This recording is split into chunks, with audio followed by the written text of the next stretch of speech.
Guys, nag-squishy haul ako, tapos na-realize ko hindi pala na-save yung video. Tapos ko na siyang i-haul lahat. Tapos guys, hindi pala nag-save yung video. Nakakayak. Ganun pala yung feeling ng mga content creator na todo effort kang mag-video guys. Tapos hindi naman nag-save yung video ko. Ang ganda pa naman ng mga reaction ko kasi nga sobrang excited ako. Tingnan nyo guys, nakakaiyak.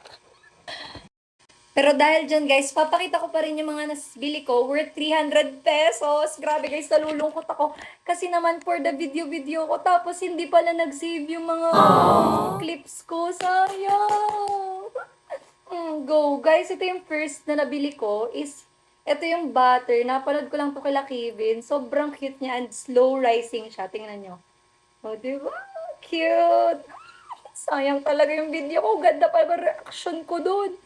And second, guys, ito yung hamburger. Tingnan nyo. Cute. Para siyang totoong burger. Pero amoy goma siya. So, guys, huwag niyong kainin to. Go.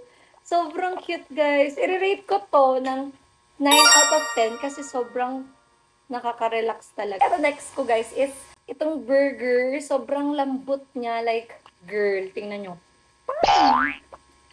I-rate ko siya ng 8 out of 10. Go! Next tayo, guys. Ito yung mini squishes ko. Grabe, sobrang nakita na ko dito. Sayang nga lang kasi hindi nga nag-save yung video ko na reaction video ko nung nakita ko sila. Guys, tinan nyo, ang cute. Sobrang liliit lang nila. O, diba? Ang cute. Fish to, guys. Ito yung fish. Fish siya na squishy. Sobrang liit lang niya, guys. As in. Sobrang cute. Sobrang mura ko lang siyang nakuha. As in, 3 for 50 pesos. Ito. Ayan o, yung palawit. Guys, nabuksan ko na at napisil-pisil ko na siya. Pero tingnan nyo naman, sobrang cute, diba? Nagtanggalan na yung parang mga design niya. Pero guys, tingnan nyo. Pang palawit siya. Ilalagay ko na lang ulit dito, tapos gagawin kong palawit. So guys, tingnan nyo naman. Parang 1 inch lang siya. Ay, guys, di ko alam kung anong tawag dito. Isaw ba to? Tingnan nyo, ang cute.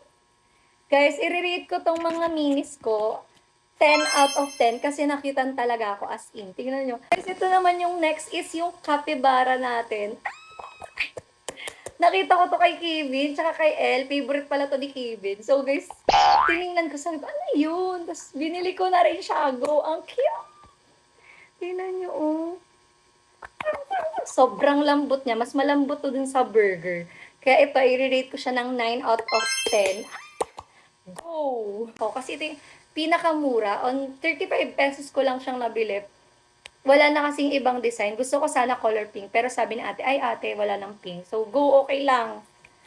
Tingnan nyo. Pero guys, medyo malagkit siya. Favorite ko lang talaga yung Hello Kitty. Kaya ito yung kinuha ko. But, i-rate ko siya ng 7 out of 10. Tingnan nyo, dahil nga di-na-save yung video ko, nabuksan ko na siya. Sobrang cute pa. Hindi ko pa naman to binuksan pagkadating ko ng galing namin Divisoria kasi gusto ko nga surprise sana. Pero dahil nag-video na ako, ay, lalakita ko na yung laman. Di ba? Ang cute. Gusto ko sana color pink yung makuha ko. Pero okay na rin kasi first time ko nakakita ng color green. Di ba? Sa mga napapanood ko kasi more on purple, red. Pero sa akin guys, color green ang aking BD Siopaw. Cute. So ayun lang guys. Ayun yung mga nakuha ko. Worth 300 pesos. I-rate ko siya syempre 10 out of 10 kasi naman cute. Cute ng color. Sobrang dami ko nang nakuha guys. So, kung gusto nyo rin bumili ng ganito, pumunta na kayo sa Divisoria. Guys, itong mga to, ibibigay ko sa mga pamangkin kong makukulit. Bye!